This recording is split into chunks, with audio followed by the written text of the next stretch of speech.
energy performance certificates, improving your ratings, and what you can do if you're a landlord or if you're a homeowner in the UK. As we mentioned in a different podcast, net zero housing by 2035 is a massive initiative we've got at the moment. The government are still hell-bent on having an EPC rating of C by 2025, although other reports such as the Resolution Foundation have suggested that it should be pushed to 2035 instead. The government are hell-bent on having it at 2025, which is not sustainable in my opinion. That being said, we should still be able to work our way towards these targets. What's an EPC rating? An energy performance certificate rating basically outlines how energy efficient your home is. The software that's used by ourselves, for example, I can produce EPCs in the UK, domestic energy assessors as we're called, DEAs. A certificate is anywhere from A to G. So if you've got a G rating, you are incredibly energy inefficient. If you've got an A rating, you are very energy efficient. The minimum energy efficiency standards, MEES, known as MEES, are set and enforced by the government. The standard applies to all residential properties that are legally required to have an energy certificate, EPC. And at the moment, current regulations say that if a property with an F or G rating is, you're not able to let it basically. And for 2025, all newly rented properties in England and Wales will be required to have an EPC rating of band C or above. From December 2028, this applies to all rented properties. On top of that, chuck in a bit of net zero carbon housing by 2035 as well. And it all sounds like we're moving in the right direction. However, as we've covered before on other podcasts, a concern for people is that how they're going to afford to do this, because retrofitting homes is not cheap. And it seems to be at the moment that if you are a homeowner, then the government are doing their absolute finest to try and subsidise where possible. But if you're a landlord, in quite a few areas, they're not interested. It's up to the landlord to do that. Biggest challenges that we have are a lot of housing stock in the UK are solid brick properties, rows and rows of terrace properties. They are very difficult to insulate, and they're not necessarily cost effective to insulate either, because they are predominantly solid brick, i.e. there is no insulation there. It's exactly what it says in the tin, it's just solid brick. So retrofitting those older properties to make them more energy efficient, incredibly expensive, probably not worth it in most people's eyes, and that's a sentiment I agree with. But the purpose of this podcast is to say or give you ideas of how you can look at either your own home, or if you're a landlord, how you can look at insulating moving forwards. Now, improving your EPC rating, that's easier. It sounds easy, but it's not, because there's a lot of determining factors that make up an energy efficiency rating. It's not just about the walls as such. The biggest determining factor at the time of recording this is the year that the home was built. So if you are dealing with a home that was built in 1900, the chances are, depending on what other things are like in that home, the chances are your energy rating is going to be lower than, say, a home that was built in 1970s, for example. So the biggest determining factor at the moment is the age of the home, when the home was built. But there are loads of ways to improve an energy performance rating. So when we do energy certificates, we're always looking out for the following things. Lighting. What's your lighting like? So do you have really old light bulbs, or do you have LEDs? If you've got LEDs installed throughout your home, that will improve your energy efficiency rating. Loft insulation. Loft insulation is crucial. If you have a loft space, what's the insulation like? Is it accessible? in order to get the better rating, you need to make sure your loft is accessible and that a surveyor can go up and have a look. And even then, having insulation from about 250, 300 mil is very good. I have done homes where the insulation has been higher, but you need to make sure that when an energy rating's done, that the assessor has access to the loft. And if you've got poor loft insulation up there, get some installed. It's a job I wouldn't want to do because I'm allergic to wool, but actually it's not an expensive job to get done either, i.e. having more loft insulation installed.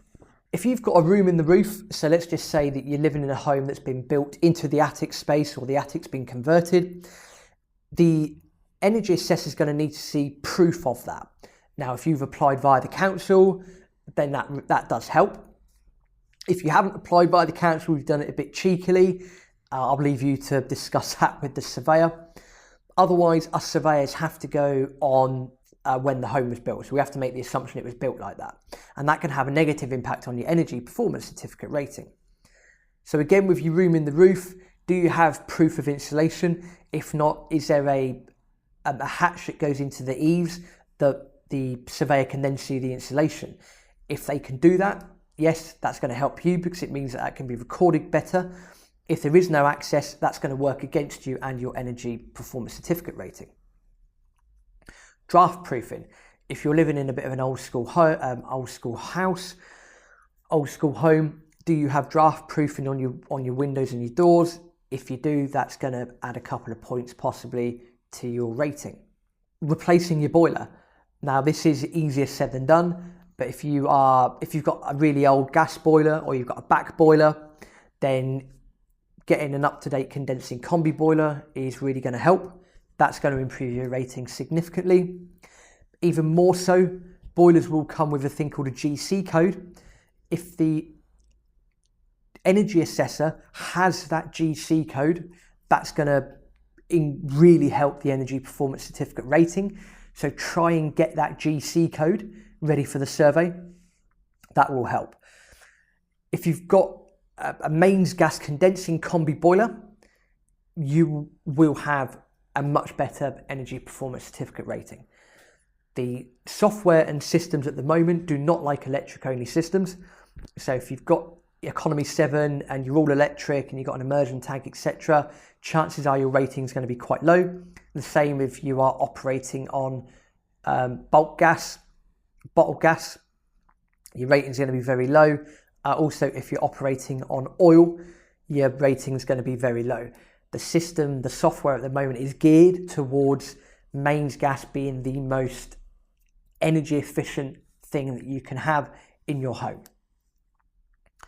But replacing your boiler, having an up-to-date boiler, is going to make a significant impact to your rating. Solar panels, again, this is where you can understand this is starting to get tricky, because it's okay saying solar panels, but then unless you've got grants to do that, you're probably not going to be sitting on the cash to do it.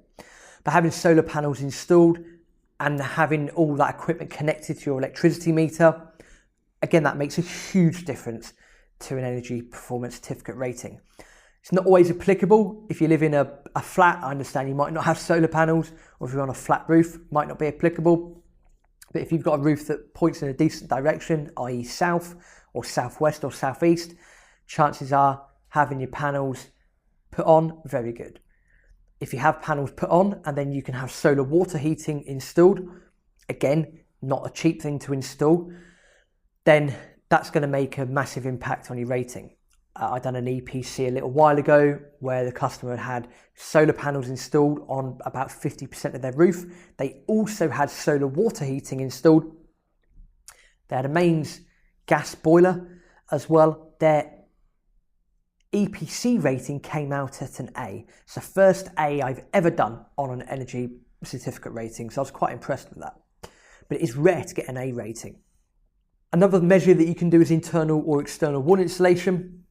Again, if you've got a cavity wall, so you've got a brick on the outside, you've got a gap in the middle and then the breeze block, having cavity wall insulation installed is okay. It doesn't cost as much as having external wall insulation done or internal wall insulation. Again, having those insulation methods installed will help the rating. It also helps to keep the heating in the home a lot more. And the same with floor insulation. Now, if you've got a suspended timber floor, you've got a gap underneath that floor, the chances are you can have your floor pulled up and you can have insulation installed underneath. It's normally the same thing that goes up in your loft, but it's put in a net and it's put under the timbers, and that will help. If you've got a solid floor, it becomes a lot trickier. Again, it normally involves either the floor going up or your carpets going up, laying some insulation down and then putting things back down onto the floor. So they're the 7 different things that you can do. Or if you've got an older boiler and you've got an immersion tank and you've got an immersion system, make sure that it has a room thermostat. So make sure there's a cylinder thermostat. That will help your rating. If it's not insulated, make sure that tank is insulated. If it's already insulated, maybe think about putting more insulation on it. These little things will help rating. If you're in electric only area, you might want to look at installing high heat retention storage heaters or a dual immersion cylinder. Again, this sounds okay, but I'd advise maybe against that, because high heat retention storage heaters might actually use more electric at the moment, and with the cost of electric continuously going up, actually that might not be worth the investment. It might improve your energy rating, but it might make your running costs a lot higher. Very difficult when you put it like that. But in a nutshell, whether you're looking at your own home, whether you are looking at a property that you might own, having an energy performance certificate rating is useful, and there are ways that you can improve that. Ultimately, the more information that the surveyor can see on the day, the more that can work in your favour. And there are little things that you can do that can make differences to the rating. Ultimately, with this drive towards eco-friendly housing and net zero housing by 2035 and all of that, a lot of the measures require quite a substantial amount of capital, and a lot of people do not have that capital ready to go. And even if they did, they're probably not thinking about improving their energy rating. They're more than likely thinking about going on holiday or saving for the kids to go to university or whatever it might be. And there's nothing wrong with that. It's really, I say, it's down to the government, because if people keep pushing this net zero housing and carbon this and carbon that, ultimately, I say the government's going to have to pay for it. They're going to have to fork out the funds somehow, but ultimately that might mean more currency creation, which leads to higher inflation. Or if they're footing the bill now, that means future generations are ultimately going to probably be paying that back in tax, I imagine. So quick summary, how to improve your energy performance certificate rating. Replace your boiler, mains gas is the way forward. If you're not able to do that, at least make sure you've got the GC code available for the surveyor, because that will help. If you've got single glazed windows, replace them for double glazing. UPVC frames are better than wooden frames and aluminium frames. Solar panels, solar water heating. If you're getting that done, make sure that's all connected to your electricity meter. External or internal wall insulation as well. They're the more expensive things to do. Other things that you can do: loft insulation, room in the roof insulation. Make sure there's proof. Make sure these areas are accessible to the surveyor. That will help you. Low energy lighting. Put LEDs throughout your home. That will help. Draft proofing your windows and doors as well, especially the doors. That'd be very, very useful. Also, retro installing floor insulation can help as well. Easier if it's suspended timber, can be done if it's a solid floor, but not as easy as it is with suspended timber. So hopefully that helps. That's where we're at the moment. This applies again if you're a landlord or if you are a homeowner. You should be thinking about these things moving forward. Ultimately, again, we should all be a little bit more aware and more socially conscious. So I do agree with the sentiment slightly, but the way it's been forced down our throats isn't necessarily the best thing in my opinion. But that being said, from an energy point of view, hopefully these things help, and hopefully there's some extra information there that helps you if you're getting a new energy certificate and you're speaking to the assessor. There are other things that you can do that's going to help the assessor as well, and that will hopefully positively impact your energy performance certificate rating.